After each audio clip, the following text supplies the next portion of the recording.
first of all, thank you all for coming out here tonight. I know that it's hard to get out of your home after a long day of work. So with that said, we're here to discuss this project, a new bridge over 101, right by Hillsdale Boulevard. Quick introduction all around. My name is Aaron Lamb. I'm one of the engineers for the city, and I'll be project manager for this project. Tracy here, right next to me, she is helping me with a lot of the project work in terms of guidance. She's been through this similar project before, and so she'll be able to help provide a lot of input. Ken Chin is here. Where's Ken? Ken's right up here in front. He's our bicycle and pedestrian expert, so to speak, and he's also been helping us get a lot of grant money for the project to help keep it moving forward. Gary Heap is here tonight in the back. He's the senior engineer overseeing the project, and tonight I'm also accompanied by our consultants for this phase of the project, Brad Levine with Mark Thomas and Company, and Joe Tognoli with T.Y. Wood. We'd like to have a bridge over 101 for pedestrians and bicyclists, but we don't know what it would look like. City Council has mentioned that they'd like to see a signature bridge, and so we're here tonight to also ask you, what does signature mean to you? What does signature mean to you in 5 years, 10 years from now, and also after it's built for the future generations? What would signature mean? And to just kind of carry on San Mateo. We'd also like to ask you to identify amenities for the bridge so that we could incorporate, and so we'll give a little more detail when that time comes. This project's been around for a long time. Even though you may not, we haven't really begun design, a lot of the groundwork is getting the project put together into a lot of plans. After the Hillsdale interchange was reconstructed in around 2000, we've heard voices from our community saying that this interchange, there should be improvements to this interchange for bicyclists and pedestrians because just crossing it is kind of scary. So this alignment study we've done in 2007 was one of the pieces to get this project moving forward. We've identified the need to review or take a look at this interchange and find out what it would take to make it safer for bicyclists and pedestrians. We hired Alta Planning and Design to conduct this study, and Mark Thomas and Company was actually one of their sub-consultants helping them out, so they're very familiar with this work, or with this project. We looked at various options crossing 101. We shared it with the neighborhood and went through a series of community workshops, and we've determined a preferred alignment that will be going through the Caltrans process to have officially approved by Caltrans. So Caltrans has a long, extensive process, and so they like to consider everything before anything gets approved to move forward. And so once we get the alignments identified, we'll be taking the ones that are viable into the project approval and environmental document phase. And so this will complete the preliminary design as well as complete all environmental clearance requirements. And they'll also identify a final alignment that's approved by Caltrans. And with this alignment, we'll be taking it into design. And so through design, we'll be talking about design exceptions that we'll need from Caltrans, anything that's not their standard design, they would like a lot more information on. And part of the reason why we're here tonight is to see what type of bridge the community would like to see to represent San Mateo. And so if we could start planting the seed early about what kind of design exceptions we'll be looking for from Caltrans, we'll be able to start a lot of discussions a lot earlier than we normally would otherwise. So of course, once design is complete, we'll be looking to construct the bridge, and we'll have a nice bridge at the end of it. So we just wanted to start by kind of setting the context and the site setting. So this is an aerial map of the greater area. Here's Hillsdale right here, El Camino and Caltrain tracks over here, and then 101 right here, Foster City on this side. So Hillsdale Boulevard, of course, a major east-west corridor through this area. Some of the major destinations, the Hillsdale Caltrain Station, Bay Trail access down here in the lower corner, quite a few residential neighborhoods in the area, shopping centers, so a lot of destinations, and then, of course, Foster, the new Bay Meadows being developed, and then Foster City to the east. And all that, of course, is divided by 101, a major barrier to show down here. And Hillsdale Boulevard is really the only crossing for about a mile and a half through this area. So, to zoom in a little further, this is the Hillsdale interchange with 101. It's pretty tough for bikes and peds, especially inexperienced. The loop entrance ramps, a lot of heavy traffic, a lot of ramp conflict points. Just a couple pictures to highlight those. This is traffic backing up at the ramp, waiting for someone to cross. Here's another picture of one of the two-lane loop entrance ramps, and these are very difficult to design a treatment to get bikes safely through there when you have 2 lanes of cars turning, so that's a real challenge. So as Aaron mentioned, the 2007 study looked at alignments to separate the path from Hillsdale. Looked at alignments on the north side, on the south side, close to Hillsdale, and through all that, this alignment in red was identified as kind of the preferred location. It avoids all the conflict points in the interchange and basically gets you from the intersection with Franklin on this side to the intersection with Norfolk Street without crossing any ramps. So that overcrossing here, even to zoom in further, shown in red, would basically ramp up from the 2 intersections and then cross over the freeway here with a bridge overcrossing. So that bridge overcrossing is the focus of the rest of this evening. We want to talk about what that bridge might look like. So can everyone hear me? Okay, this is a really exciting part of designing the pedestrian bridge. And what I'm going to do is give you architecture, bridge architecture, kind of 101, and what steps will be going through. And a lot of times communities haven't designed a bridge before, and so they don't know exactly where to start or what to do. And so I'm going to show you the process that we use to get people to understand what are the important steps and order of magnitude. You know, like when you start drawing the figure, you don't start drawing the eyelashes, you draw the whole thing. And so what we're going to do is we're giving you ideas of the global architecture, and as we find out what your preferences are, the bridges will get more and more defined. And so we're kind of at this stage. This is a project we had in St. Croix, Minnesota, and we started off very similar to this. We're just showing people what the bridge types were from an engineering, the number of lanes, how high they were, all those other things. And that's sort of some of the stuff we'll show you tonight. After a first meeting, people told us what they wanted the bridge to say, what was the expression they wanted. And so we started doing some really crazy sketches. You know, we're architects, and so we just do crazy stuff. And so started coming up with things, and we tried to match the expectations of the community and how that would be. These concepts then get reviewed from an engineering standpoint and cost and all these other pieces, and we start developing much more refined, less crazy things. And yes, there's no railing on this drawing, but there will be railings on things like that. But we took some liberties at those early stages. You start to get a feel of the bridge in terms of all the tectonics, the structural pieces that are needed, the sizes, the scale. And then as we start developing on a project like this, a lot of times people want to focus with the main span, the bridge over 101. That sometimes sets the character, and then that character gets spread throughout. This is an example of one of the touchdowns of that bridge. And once the character started getting developed, we started getting more detailed on the approaches and understand the landscape and all those other pieces. The next step is we do computer models where all the engineering is in there for the sizes, the shapes, and you can really see the bridges from a lot of different viewpoints. And we have the railings now, you see on here. And so you really get a realistic, these are all to scale, so they're not the sketches. And then this was the final design and how we make it all pretty. You're supposed to go, ooh, at this point.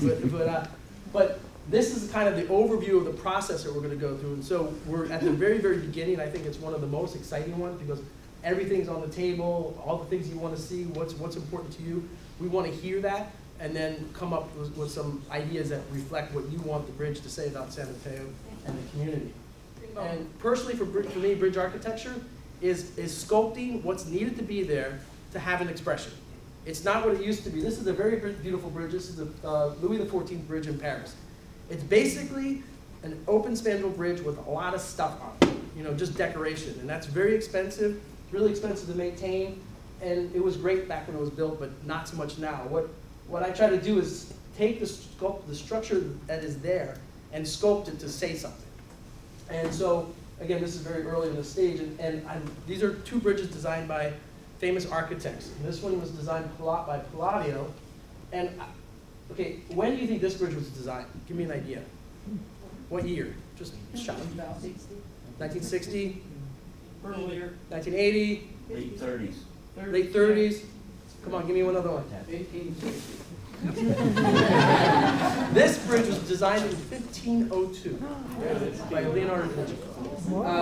It's pretty cool. So when people talk about historical bridges, they say, well, 1502 is kind of historical, and you know that doesn't look like all the historical things. And so, just to give you an idea of some what architects can do, and then this is probably the most important thing tonight is when you say signature. Sometimes people think it needs to be a world record span or something like that. But for me, what it is a bridge that says something about a particular community. If we took the Golden Gate Bridge in Ohio and put it in Ohio, it's not so great. You know, you need the site, you need the hills, you need the time of day, you need the clouds, you need all those things. You put it into a flat site or something, it's not such a great bridge. This is a Rialto Bridge in Venice. Everyone knows that bridge. It's not a world record span. It is on every postcard you go to Venice. You know exactly where that bridge is. But that bridge matches the community needs and what the community wants to say. And this bridge was designed in 1933 by a Swiss engineer. And it was a world record at this time. But for me, that looks like a little gazelle jumping across the canyon, you know? And it's 1933. If I asked you again, you guys probably was in 1970. And so signature for me is what you want it to say.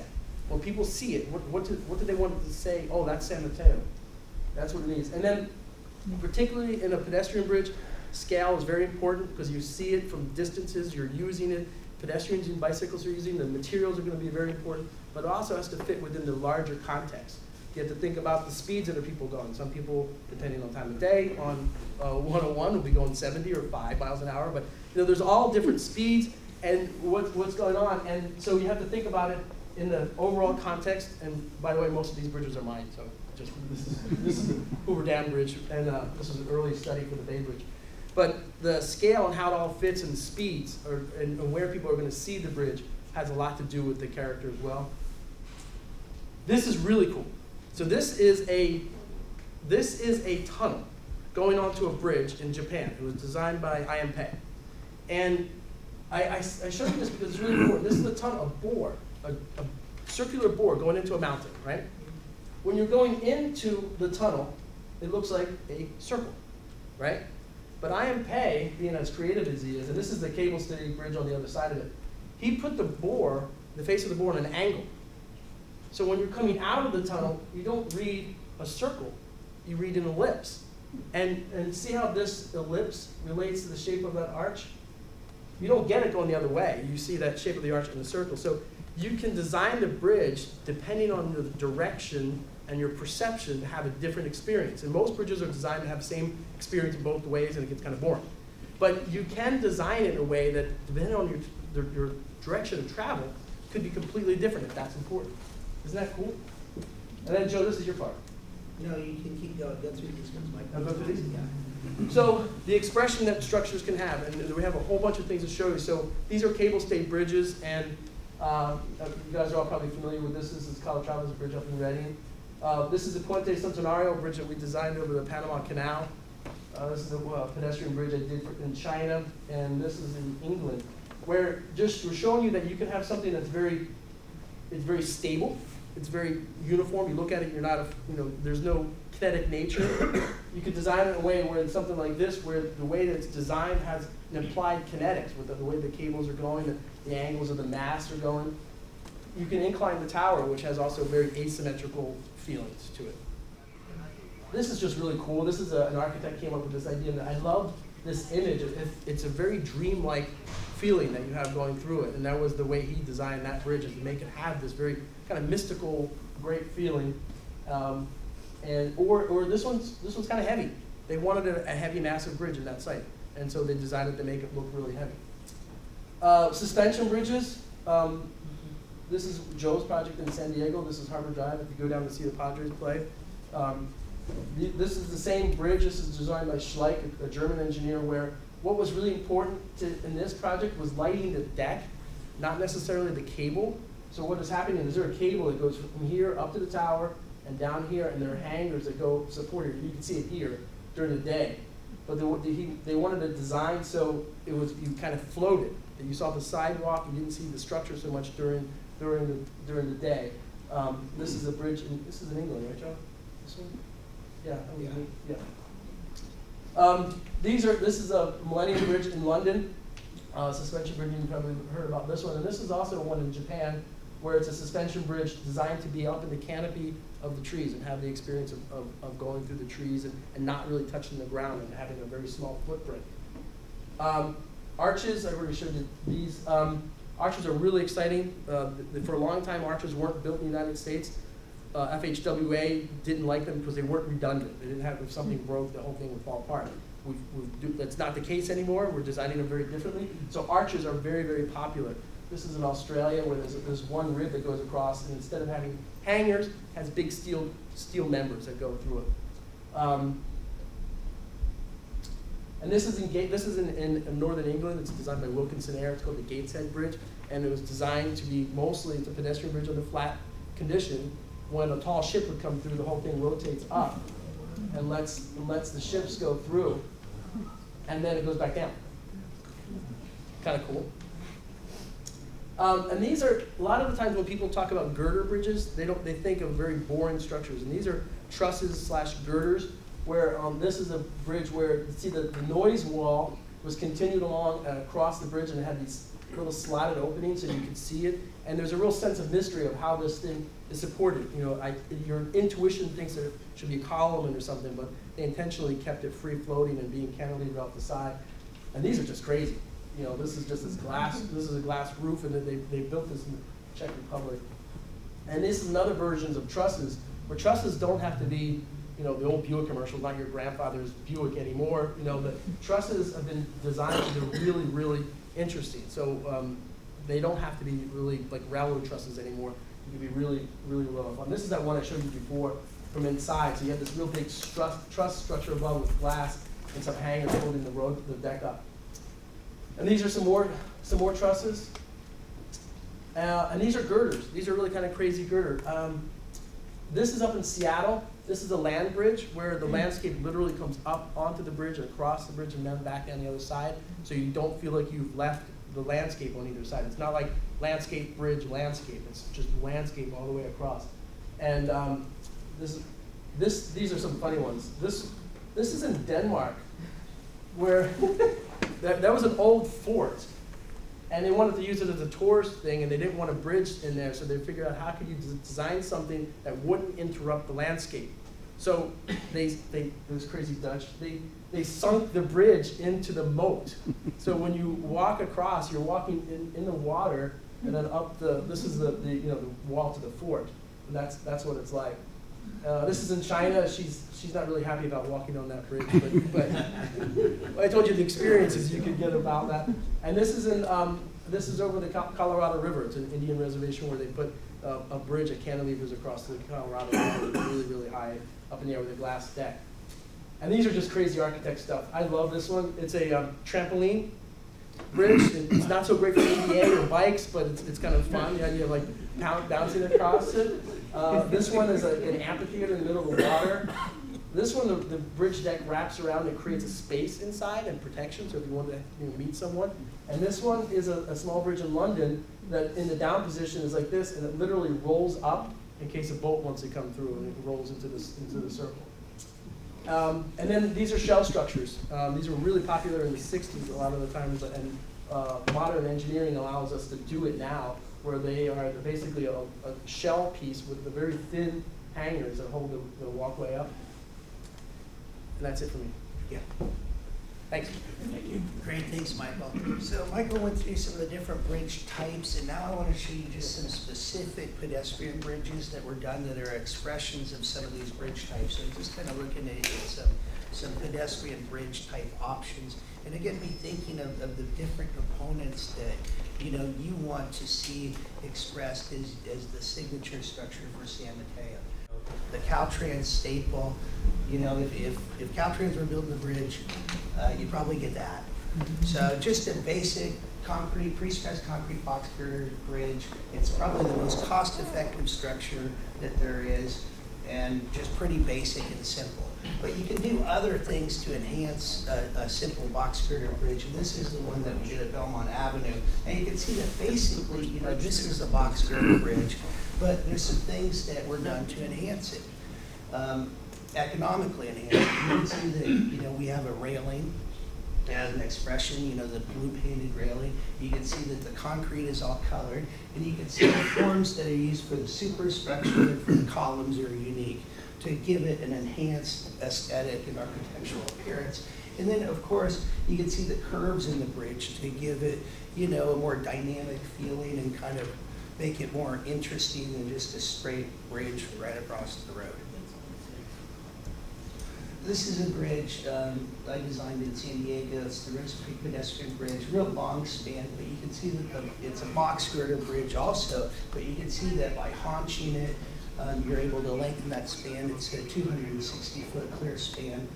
So there's things, again, to do, you can do to a standard box girder like we saw in that first picture to enhance them and make them look much more special and unique. This is just a box girder bridge also, but you can see the elevators on each side. You can see how this creates a, you know, an entry point for the city of Dana Point. And you can see how you can do thematic things that are going to relate to the community context. And you can see how lighting and the railings can make a structure that, again, is a standard box girder, make it something unique. This is the bridge that Michael showed you before that I designed in San Diego at Harbor Drive. You know, this is a unique structure. You can see that the pylon's inclined. You can see the main suspension cable, and the hangers are only tied into one side of the bridge deck. This is one I designed. It's now under construction in Doha, Qatar. And this is a cable stay bridge. You can see the pathway is kind of, if you look down on it in plan view, it's kind of reminiscent of what a necklace might look like. And that was kind of the concept that was behind that. This one even has seating areas. There's a kiosk on the middle of the bridge that they're going to serve coffee on. And you can see the landscaping that we've done at the ends of the bridges. Also, you know, the landscaping obviously can play have a major effect on how the overall bridge is looked and considered and felt in that user experience. So bridge should be designed in over Tippytown Lake, and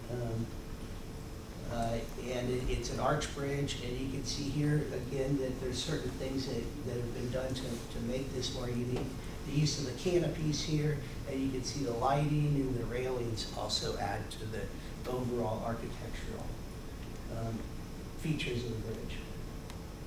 This what's called a Express River Bridge. I designed this one in San Diego also. It's over Lake Hodges. It's actually one of the longest Express River Bridge in the world. It's 990 feet long, but what's unique about this is basically it's a suspension bridge, and the cable is inside that bridge deck. It's achieved remarkably long spans. These are 330-foot spans, and the structure depth is 16 inches. I mean, if this was going to be a box girder bridge with 330-foot spans, the structure depth would have to be about 14 feet deep to carry that. So, and then these are just some other arches, and these are ones that Michael and I worked on in Florida and I-4. And these are kind of showing you know, some architectural features, but I also wanted to show you, you know, the expressions that will, or the boards that we'll be producing that will help to, as we move through this process, to help show you the concept. So I can move back one. Yeah. Sorry to interrupt, Joe. But this is one of those bridges where the community wanted the direction depends on what you would see. So on the bottom left-hand side, when you're going in that direction, that's what the bridge would look like. going in the opposite direction, doesn't look like the arches cross each other. And so it's a real subtle thing. I'm sorry, Joe, but that was one of those things where going in one direction they look like they cross, in the other direction they don't look like they crossed. And that was really important to that community. And then here's just some local bridges that you have. And I just wanted to show those as examples of structures that the communities have looked at that have been specific for them. The other thing that's very important now too is thinking about and defining the details. As Michael mentioned, on a pedestrian bridge, you're going to be very close to it. You see things. You're not driving 70 miles an hour down the bridge. So it's a totally different user experience to be a pedestrian on a bridge than it is to be a driver driving over a vehicular bridge. It's attention to these details is important. And the reason why I bring it up now, even though we're developing concepts, why this is important is because some of these details and the materials that we use can significantly affect construction costs. And so we do kind of a standard box girder bridge. The construction cost only, which does not account for any engineering costs, it doesn't account for supervision and inspection during construction. It doesn't account for the city's costs or Caltrans costs. There's a lot of other stuff that has to go into that. But just for the bridge, it would be on the order of around $10 million to do a box girder. You do something more like this cable stayed bridge, which is a pretty plain, in relative terms, cable supported structure. That'd be on the order of like $20 million.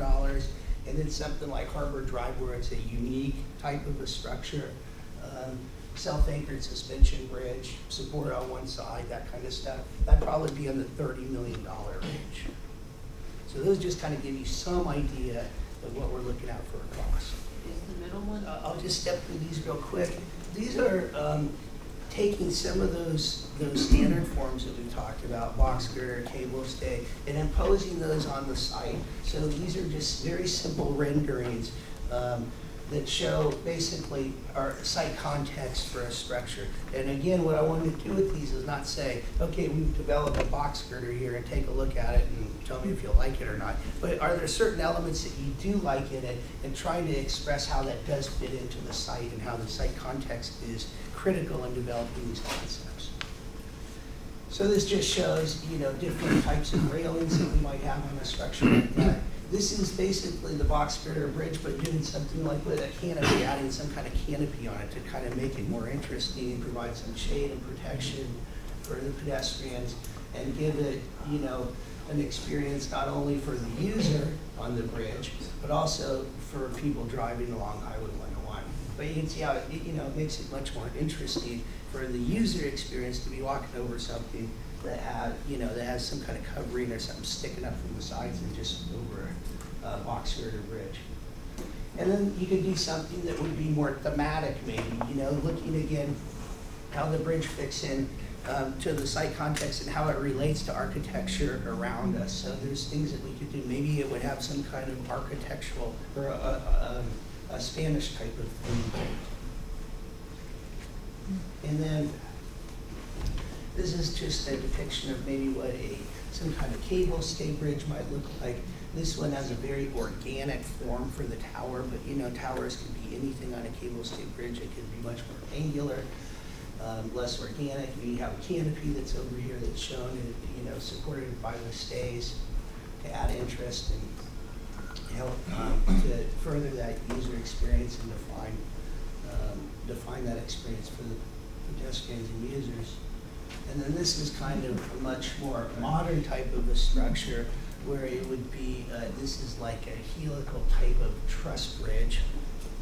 And you can see that you can do different things, with trusses, as Michael had mentioned and described, and, creating an experience, again, for the user, using different kinds of meshes and colorations for the paneling on the truss itself. So that's what I wanted to show you, and again, the point of it is to get you guys thinking about what is signature to you. So Station 1's going to be over in this area. We're going to have easels set up with a lot of the pictures that you saw here that was just presented to you.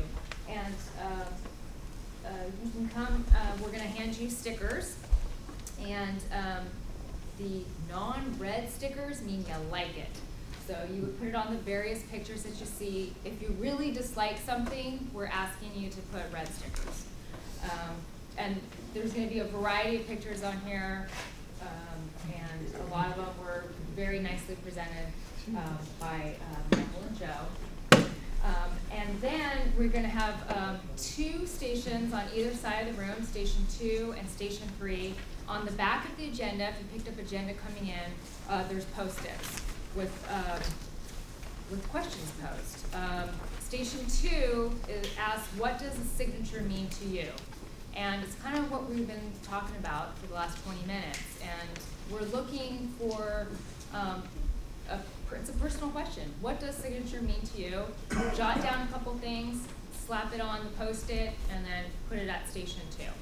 And station number 3 is amenities that you would like. Again, it's early on in the process, but these are some of the things that we want to get now early in, because it will affect costs down the road. Amenities that you'd like to see in the bridge. There's an easel in the back. We're going to have some pictures of types of amenities that you'd like to see. Benches, lighting, a lookout over the freeway. Station number 4, and I think most interesting, is draw a bridge. So this is for our right-brainers in the crowd, and draw your heart's desire, what you foresee, what you've been dreaming about up until this workshop. And with that, I'm going to close it. We have about 20 minutes, and when we come back from the recess, we're going to open it up for speakers.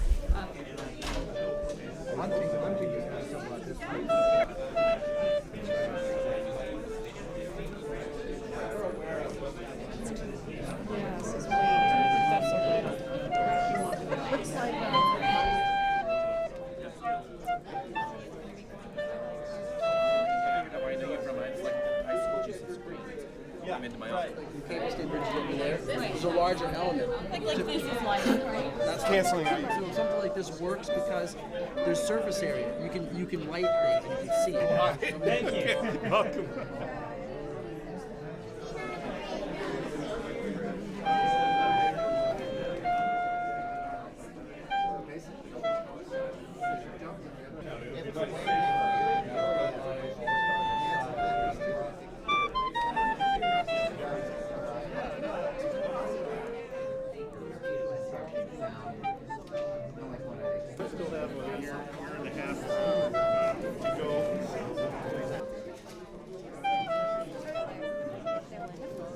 That's right. So station number 1 I thought was really interesting. The one thing that I saw that was not very popular was Spanish style. So I don't think we're going to be seeing Spanish style in San Mateo. Spanish style, I don't know. It was a box girder with Spanish elements. Like the little caps on the. Yeah. Not a big fan favorite here. That Yeah. Station number 2 was, we were asking, what does signature mean to you? We a lot of repeated themes. A lot of wanting to see the hills of Hillsdale represented in the bridge. I was seeing a lot of less is more, clean, simple, nothing too boxy, too bulky. There was a lot of reference to Bay Meadows because it's nearby, using that as a historical background because Bay Meadows was nearby. Again, reference to the shape of the hills being into the design of the bridge. Station 3, we were talking about elements. there was a lot of contradiction. I mean, we were asking people to put in their point of view. A lot of people wanted shade covering. A lot of people didn't want shade covering. A lot of people wanted benches. A lot of people don't want benches. One thing that was pretty consistent was lighting. Lighting, obviously for security reasons. There was mention of security cameras. There was mention a lot about good sight lines. So on the design, sometimes we have a meandering through. Sometimes you want to see the sight lines so you can see who's coming towards you and you can see what's going forward. And wide. Station number 4, very excited, real quick. We had some great designs. I think we saw this in our presentation, the clamshell, very nice. We also had, this one was very creative. It's a cable bridge, but implementing our famous oak tree design into the bridge design. And then my personal favorite was from Addison and from Brandon. Brandon has a giant minion, so he would like a giant minion in his bridge design.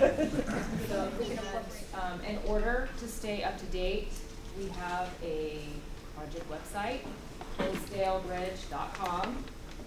And this is the project website. If you feel that your comments haven't been heard, or if you have questions and it's too neurotic after the meeting here tonight, you can go to community input and you can enter in your contact information. We'll get back to you with questions, or if you, and then also the city has a website. It's the City of San Mateo .org/Hillsdale101. And at the bottom for email updates, it's notify me, and you can get on the mailing list for that. And so the current funding that we have right now for the current phase that we're in, a project initiation document, we're working with Caltrans, it's with Measure A funding. And we just recently submitted and applied for Measure A funding for pedestrian and bicycle for the next phase, which is environmental. The great news is that Aaron talked about it earlier in the presentation, that the project is recognized countywide. It's part of the San Mateo County's Bicycle Pedestrian Master Plan. It's also in the San Mateo County Transportation Authority's expenditure plan. And then it's also in the city's general plan, the bicycle master plan, and the pedestrian master plan. So this really sets up the project for local, state, and federal funding for future phases. Thank you very much for your help. Thank you to staff, thank you to citizens, thank you to all the commissioners, and with that, I will adjourn the meeting.